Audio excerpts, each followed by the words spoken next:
It's the time of year where we're supposed to be thankful. That's no secret. But I want you to know that gratitude is good for you.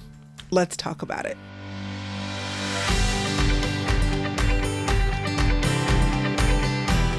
Hi, my name is Crystal Evans Hurst, and if you are watching on YouTube or Facebook, I'm glad you're here. If you're listening on the podcast, I'm glad you're here. I release a video and an audio of that video every Sunday evening each week because I really want to be what I'm supposed to be in this world, which is an encouragement to those of us who just need somebody else to say, come on, you can do it, keep going. I believe firmly that many of us give up too early on our dreams. We give up too early on our desires.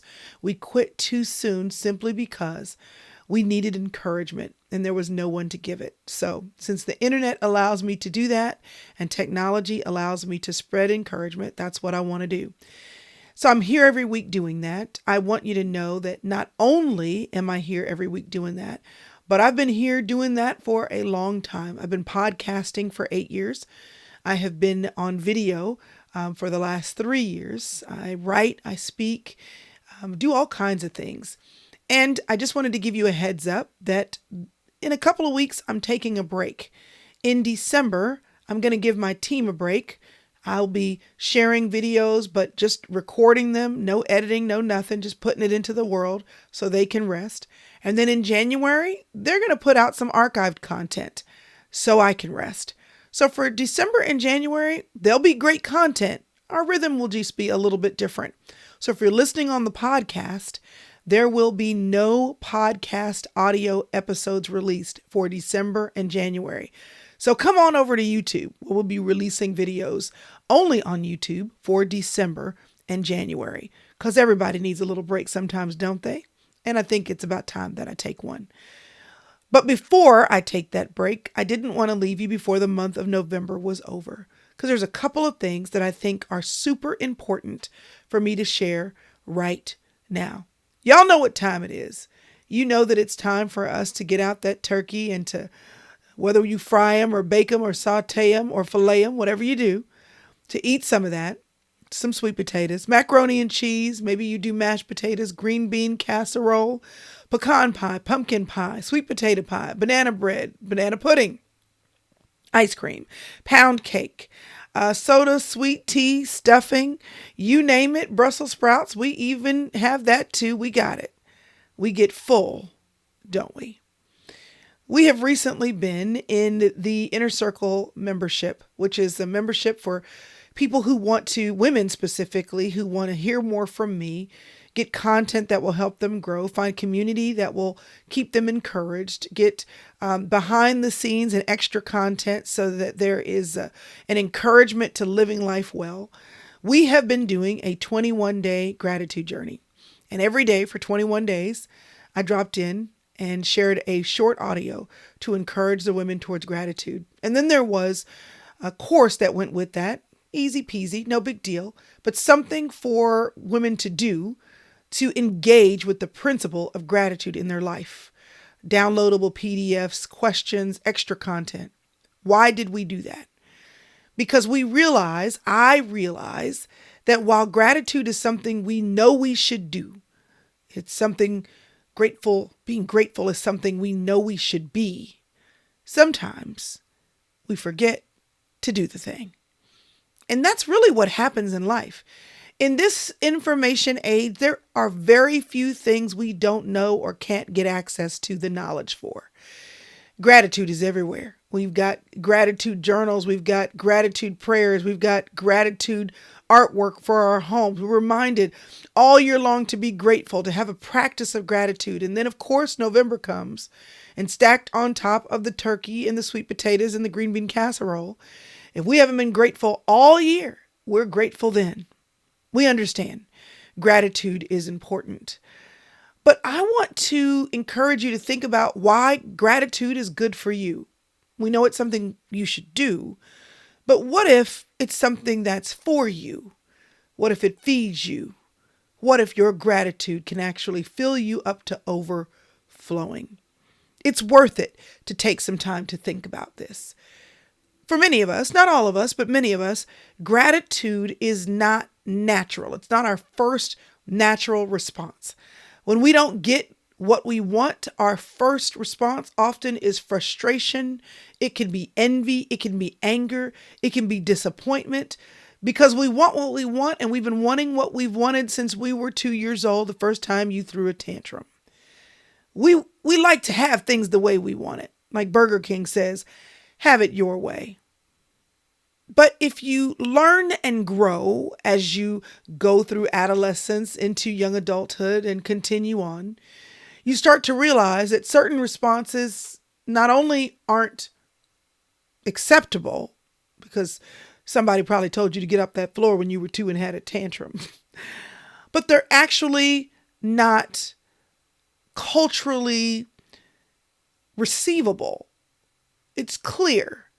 You're not supposed to be the person that's running around complaining all the time. If you are, and have wondered why people don't want to engage in relationship with you, that might be why. But I'll get more into that in just a moment. The reality is, this practice of gratitude is just that. It's a practice. That whether or not it's your nature to express thankfulness, to express positivity, to express appreciation, that when you decide to practice gratitude, no matter what it does for you, it is a choice to practice it. This is why gratitude and the practice of gratitude is such good news, because even if you're not a naturally grateful, positive, thankful person, you can practice. I play the piano, but I took lessons from the age of 5 to 15. And I remember there were so many pieces that my teacher would put in front of me. I had multiple books. She would give me different songs to play. She would sit down in front of me and show me how to do it. She would put her hands on mine when my fingers weren't on the right keys. But no matter what she did to teach me, no matter what she did to tell me how to do it, no matter the theory that we worked through in our lessons or the rhythm that she tapped out with her pencil on the hood of the piano, I had to go home and practice. And the only way that I was going to learn how to play that piece well without error consistently was to practice, practice, practice. I can hear my mother now. Crystal, did you practice your piano? Because my mother was paying for those lessons and wanted me to make sure I was maximizing my opportunity to learn and grow musically. And sometimes I would say, yes, I've practiced, when in fact I had not. Sometimes, even though I needed to practice for at least 30 minutes a day, I'd practice for 17 because I really didn't want to do it in the first place. And then I would be frustrated when I would go back to my lesson with my teacher and I couldn't quite play it the way I wanted to. I hadn't been committed to practicing, so it was then no surprise that when the time came, I couldn't do what she knew I could do when she gave me the piece to play. Listen, in your life, God is giving you a piece to play, a place to play, a position to play. And often, in order for us to maximize the fullness of His plan for us, we have to walk into those places and spaces with gratitude.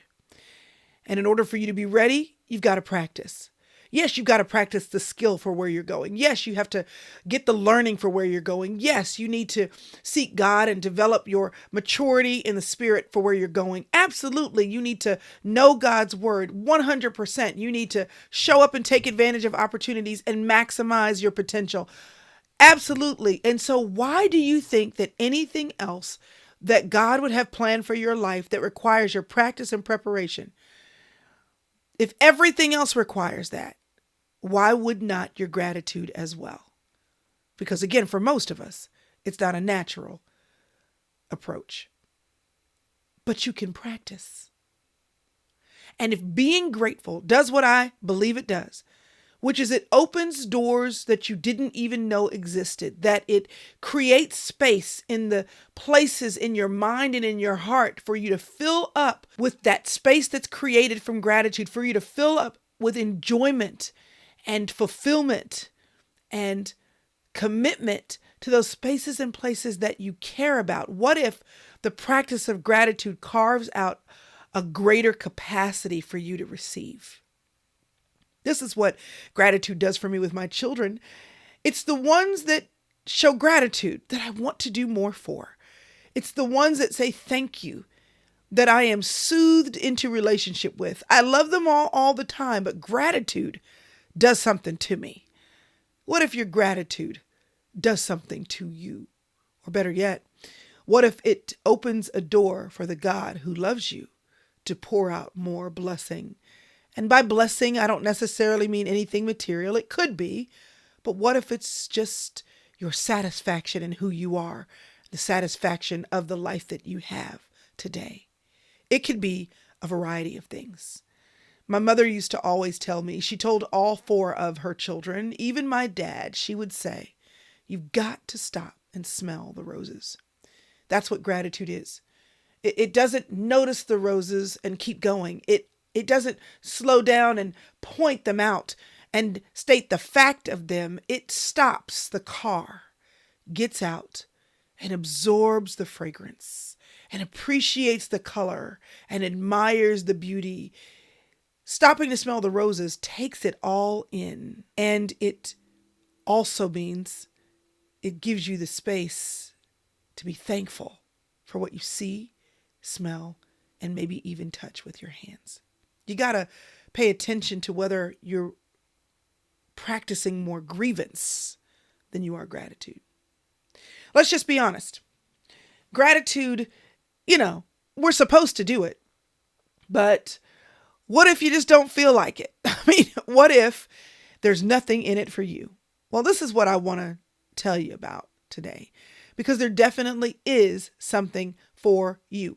According to a television station in Buffalo, WKBW, it's been said that complaining and practicing and rehearsing your grievances, because you're going to practice something, that practicing your grievances will not only impact your mood, but it will impact the mood of others around you negatively. It can impact negatively your brain function and your physical health in the following ways.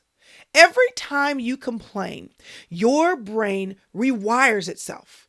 If you didn't know that, your brain is constantly creating neurological connections, chemical connections in your brain. The things that you do, the things that you say, the things that you think, the food that you eat, the exercise that you get, you are constantly, as long as you're living, you're growing. As you get older, there may be some things dying off to compensate for that. But as long as you're living, you have the capacity for growth. And when you speak words are life indeed. Maya Angelou said, words are living things. The Bible says the power of life and death is in the tongue. Your words create an atmosphere for your life. So every time you complain, your brain is rewiring itself to make it more easy for you to be more negative. And negativity, both inward and outwardly, does not build you up, nor does it send you on the way to the places you actually want to go. When you are negative, not walking in gratitude, you are subtracting from your life. Another thing is MRI scans, according to this radio station's report in Buffalo, MRI scans show that constant complaining can actually lead to shrinking in a region of the brain that is responsible for cognitive function. It actually can adversely affect you when it comes to your memory. It can result in memory loss. These are negative consequences from not being grateful. One more. When you complain, you actually increase your levels of stress. We've all heard of the stress hormone cortisol, which means you're going to be more prone to high blood pressure, more prone to digestive problems, more prone to sleep issues, more prone to depression and heart disease. Now, while I don't want to scare you, I do want to keep it real. The bottom line is the opposite of gratitude, which is negativity and complaining. It's not good for you. In other words, it's to your best interest. It's for your best outcome that you choose to practice gratitude. Now, I'm telling you this from a person who is a glass half full kind of girl. Listen, I believe in seeing what's real. I'm a fairly pragmatic person. I believe in noticing where the glass is half empty so you can figure out how to fill it up. Like at the end of the day, I want to be productive and I want to fill it up. I want to do the right thing. But You can notice where something needs filling without calling out what's not there. You can just add more water to the cup instead of rehearsing how empty it already is. If negativity is your way of seeing the world first, that's okay. We just don't want to practice it, dwell in it, sit with it, own it, accept it, let it indwell. We want to notice it and react to it with gratitude.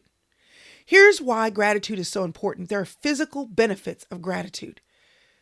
Gratitude can open the door to new relationships. Think about what happens when you are with someone who appreciates you, who says thank you, who is grateful for what you've done. It opens up your heart to them, doesn't it? What if positivity creates space for intimacy and vulnerability? What if part of your relationship with your girlfriend, or better yet, with your spouse, the person you live with every day? What if your cultivation of gratitude for yourself and for others creates space for connectivity? What if gratitude improves physical health, because gratitude is actually one of the healthiest human emotions? And don't you know, when you're emotionally healthy, that you can be physically healthy too? That the metaphysical version of yourself, that the physiological connects with the mental and emotional, and you as a whole person. You feed off of the cycle of who you are in your mind, in your soul, and in your body, that you're an interconnected being, that you can't separate how you're doing physically from how you're doing mentally, or how you're doing spiritually, or how you're doing emotionally. What if, when you are healthy emotionally, it sets the stage for better physical health? Not only do grateful people, according to Forbes magazine, experience fewer aches and pains, but also studies show that they are prone to actually take care of themselves because they're grateful for their bodies, and because they're grateful, they want to care for it well. I can tell you, after having many Christmases with many children, the children don't always appreciate what we get them. It's very clear to see what they enjoy more of and what they're kind of like, I'm glad you got me that, thank you. And it's very clear on the Christmas mornings when I've actually had ungrateful kids. Is this all you got me? One of them dared to tell me. You know what? Gratitude, it's connected to your enjoyment of your life. And if you enjoy your life, if you have a lifestyle that you actually appreciate, it lowers your stress level. You know, they're always telling you about how you eat, and they're like, you know what? If you're going to make changes with your diet, it's really not just about food. It's a lifestyle change. It's a comprehensive change that allows you to see life and be grateful for it. And when you change your gratitude, when you change your lens, it's all connected, and you change your health. Gratitude also improves, obviously, your psychological health, because thankfulness reduces the number of toxic emotions. And if you have ever been full of emotion, whether that be grief or anger or sadness, whether that be some form of toxicity, or even full of good emotions like happiness and joy and excitement, the emotions that you feel every day can dictate how you experience your day. You know that if you're in a funk, you don't want to come to work, you don't want to talk to nobody, you don't want to acknowledge that you're in pain or that you're suffering.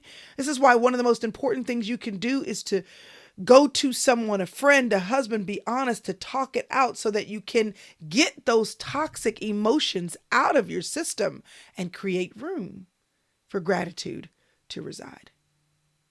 So we've got new relationships, physical health, psychological health, physiological health. It also increases your empathy, and it decreases aggression. In other words, it gives you the capacity to see other people and understand other people and be pro-social.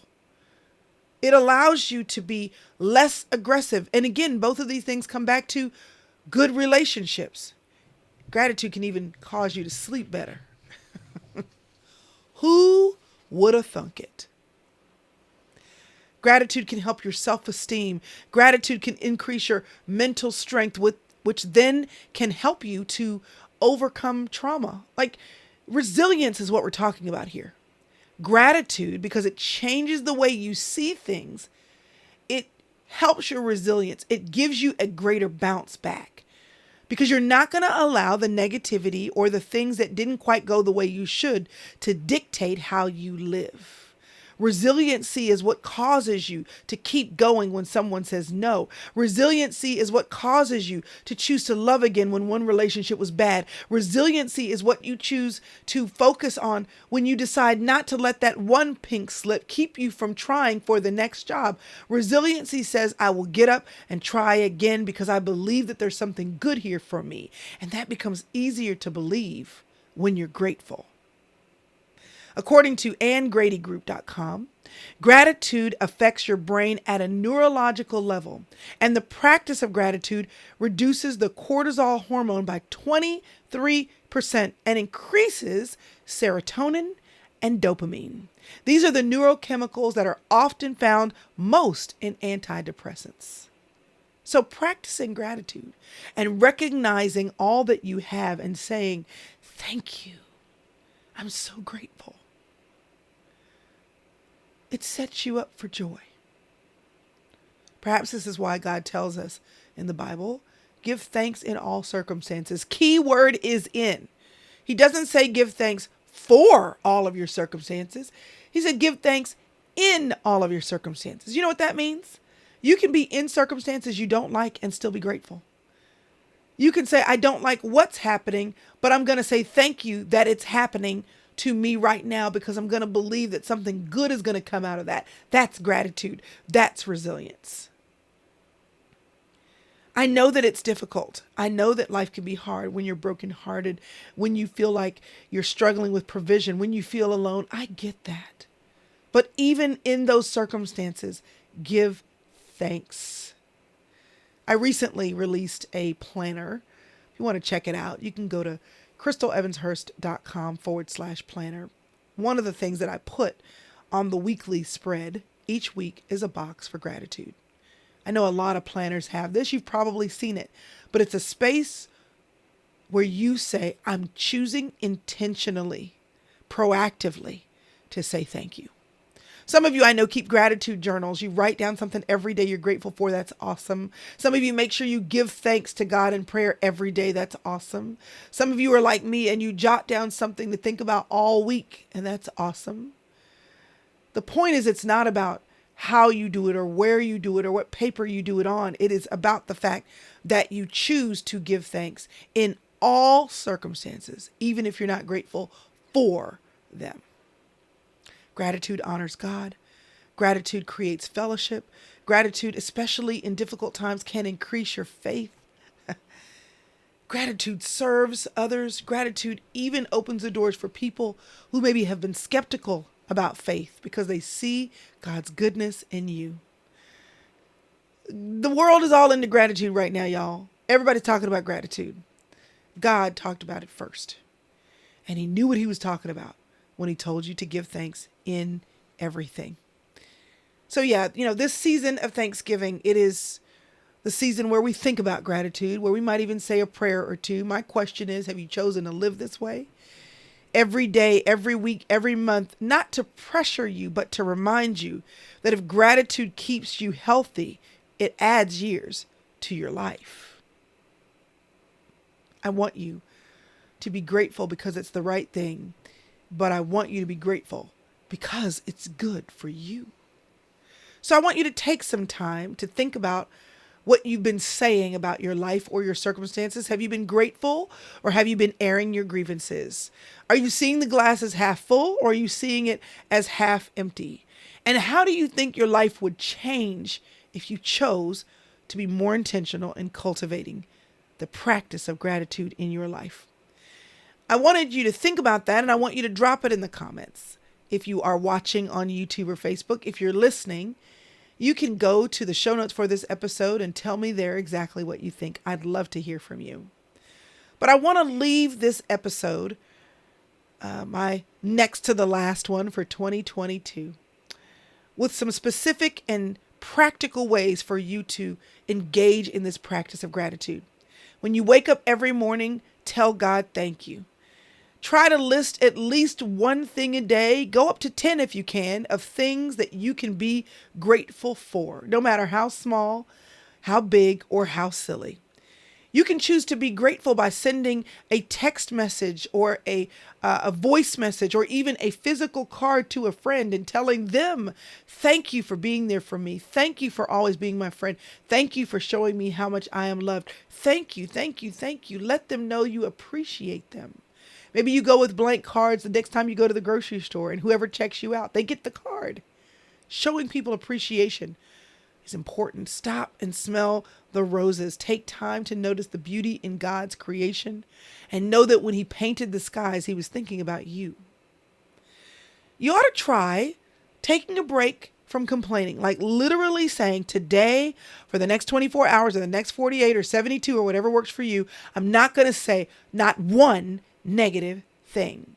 Like a little mini challenge. Take the challenge and see what changes in your head and your heart or in your relationships.